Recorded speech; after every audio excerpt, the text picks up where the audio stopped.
Fittipaldi completed the 55 laps at an average speed of 132 miles an hour. His victory gave the John Player Lotus team the manufacturer's prize and himself the individual world championship. The youngest ever winner of motor racing's highest honor, Emerson Fittipaldi had plenty to celebrate. The Lotus 72 would be the most important car for my life. 50 years ago, the Lotus 72 won the Formula One world title, driven by Emerson Fittipaldi. Half a century on, the 8 remaining 72s are coming together to celebrate with Emerson at Lotus in Hethel, Norfolk. Lotus Cars will use the event to reveal a Fittipaldi edition of the Evija electric hypercar.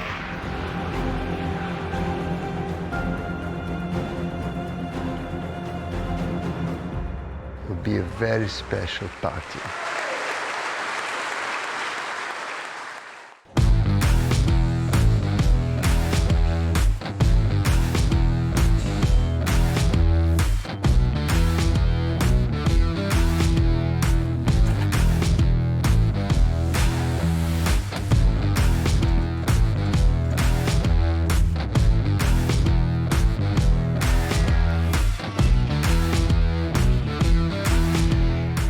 Fittipaldi and his car, the Lotus John Player Special, have proved faster and more reliable than anything else on the track.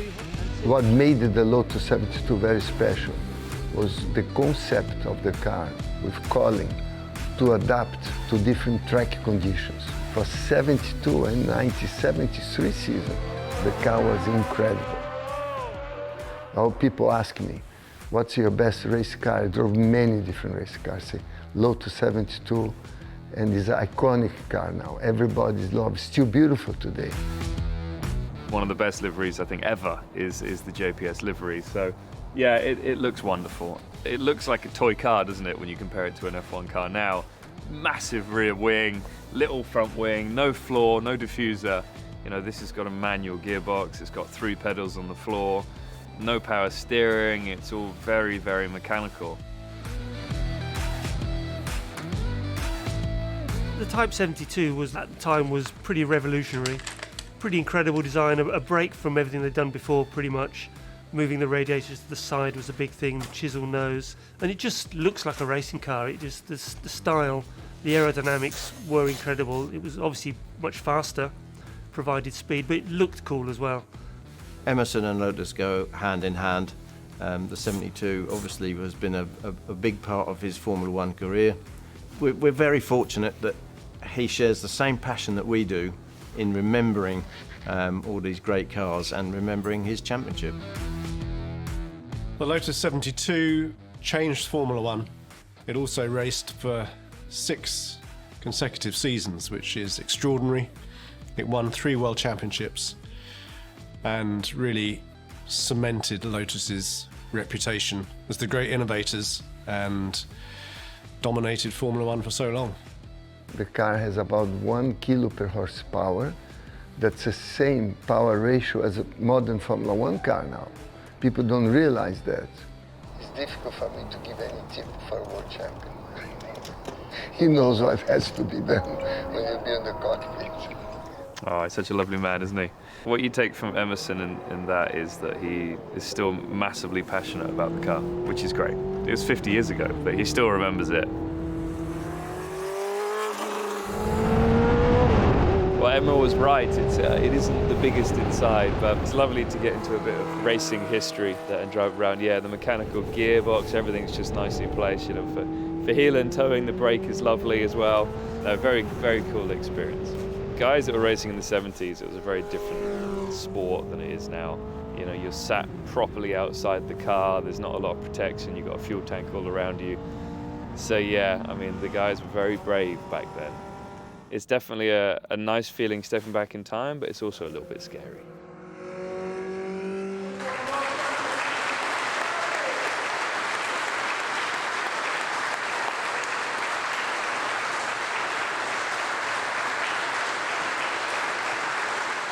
I mean, it's so special when I look at this 8 Lotus 72 that was designed and built by the genius of Colin Chapman.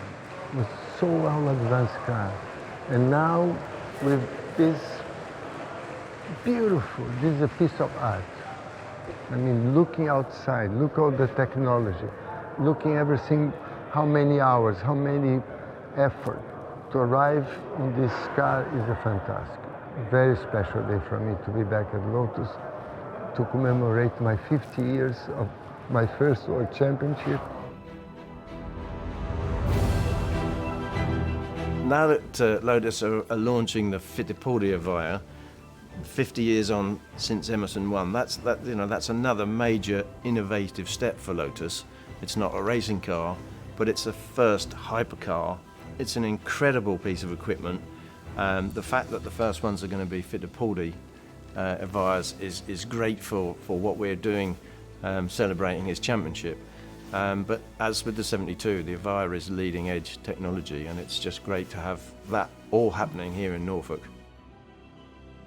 The Evija and the Type 72 definitely share a philosophy in their design. They're both inspired by aerodynamic performance, aerodynamic efficiency. The Type 72 has this very distinctive, iconic wedge shape, which was facilitated by putting the radiators at the side of the car rather than the front. And in many ways, the Evija is very similar. Similar philosophy, but the execution is obviously totally different. So the Evija is about porosity, allowing the air to go through the vehicle. It's a totally different era, and it's a different genre of vehicle. But they share that same philosophy about form working with function.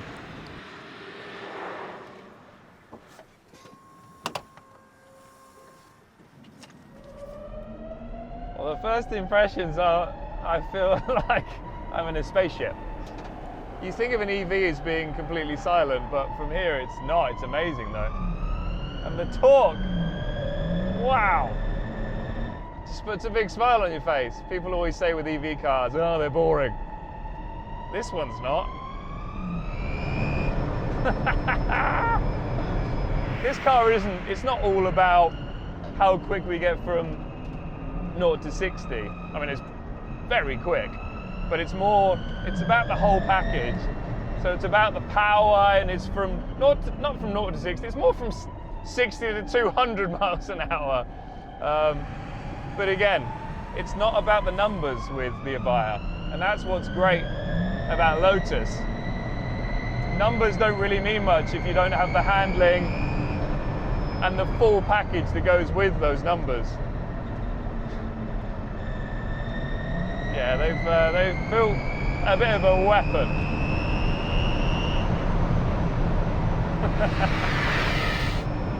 Good job, guys.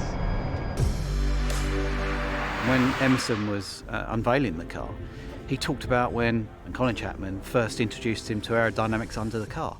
Now, Evija is built on that. You know, the whole of the bottom of the car is an aerodynamic pull down onto the track. And that gives us the performance, because if you're going to have that power, you need a car that's controllable and still, you can drive and still feel it. And it's the things that Colin Chapman was doing 50 years ago are still going into the road cars today. And that philosophy, that DNA runs through everything we're doing at Lotus. And it's really important to us to keep that legacy going.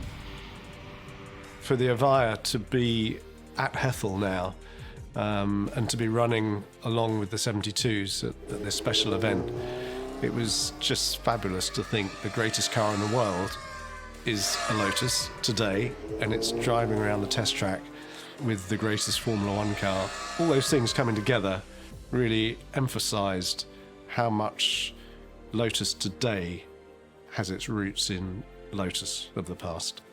This celebration is all about our future and our iconic racing past, working with Emerson and Clive Chapman. We're only building 8 examples. Each of them has a number 8 on the outside of the car, and that is also a link back to the car that Emerson raced in the 1972 season. So he raced with 3 different numbers on his Formula One car in 1972, and one of those was number 8. He won the British Grand Prix with number 8 on the car, so the number 8 has some real significance to this project. We've tried to make all of the touches that nod back to the Type 72 really subtle. We've actually recycled some original Type 72 aluminium and made every centre rotary switch out of that material. And Clive Chapman had some really great ideas around the colour-coded centre-locking wheel nuts, colour-coded green and red, port and starboard. That was a Colin Chapman innovation, which we've taken into this as a nod to what is still the most successful Formula One car chassis in history. As the youngest ever winner of motor racing's highest honour, Emerson Fittipaldi had plenty to celebrate.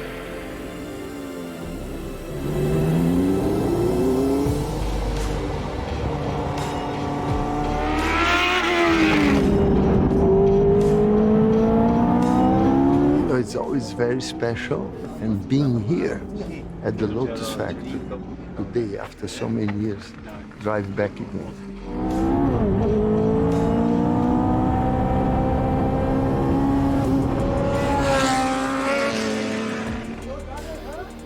Sound, the engine, steering wheel, the changing gears, fantastic feeling, fantastic. An incredible day, very special day for me. Tá funcionando?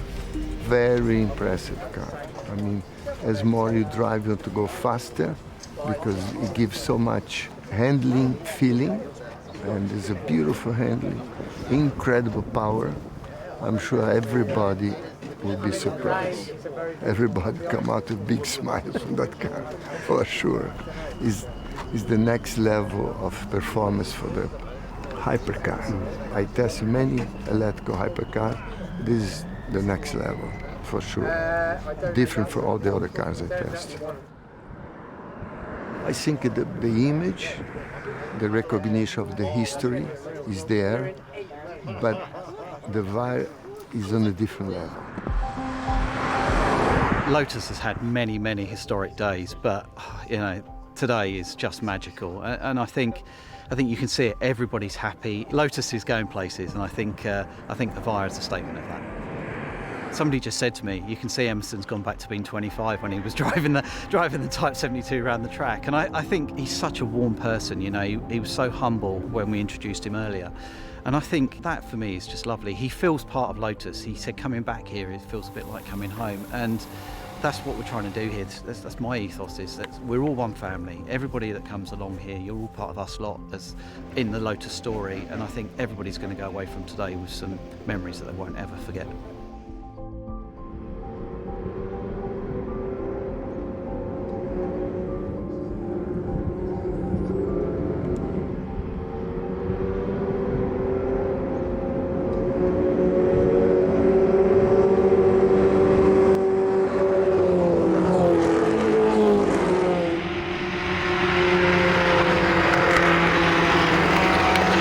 It's a blessed day. Just have to thank God to be able to be here.